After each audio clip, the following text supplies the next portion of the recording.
عید card کی روایت کو جدید ٹیکنالوجی نے نگل لیا۔ عید پر دیدہ زیب عید کارڈ کی جگہ سوشل میڈیا پر میسیجز نے لے لی۔ پرانے دور میں کسی کو عید کارڈ ملنا یا بھجوانا خوشی کا باعث ہوتا تھا۔ جنگ کا رہائشی قدیر ہاتھوں سے لکھے عید کارڈ کی پرانی روایت کو آج بھی زندہ رکھے ہوئے ہے۔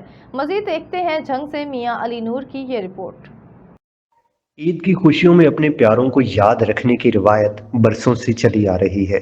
ایک دور تھا جب عید کارڈ کے ذریعے محبتوں کا اظہار کیا جاتا تھا، مگر وقت کے ساتھ یہ روایت دم توڑنے لگی ہے اور اب اس کی جگہ WhatsApp, S M S اور ای کارڈ سروسز لے چکی ہیں۔ لیکن جھنکا راؤ قدیر ہاتھ سے بنی عید کارڈ کی روایت کو آج بھی زندہ رکھے ہوئے ہے۔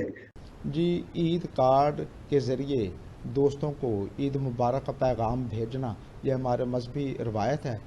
یہ روایت کافی عرصے سے جو ہے وہ منہدم ہو چکی تھی۔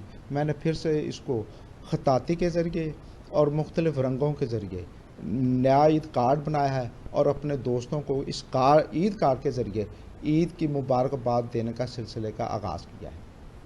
پرانے دور میں کسی کو عید کارڈ ملنا یا بھجوانا خوشی کا باعث ہوتا تھا۔ لوگ اس خوبصورت روایت کو آج بھی یاد کرتے ہیں۔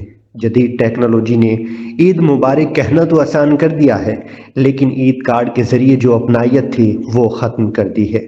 سوشل میڈیا کے اس دور نے عید کی مبارکباد کو فوری اور آسان عمل بنا دیا ہے، لیکن عید کارڈ بھیجنے کی روایت کا انداز نرالا تھا۔ کیمرہ ٹیم کے ساتھ میاں علی نور، نیوز لائیو، جنگ۔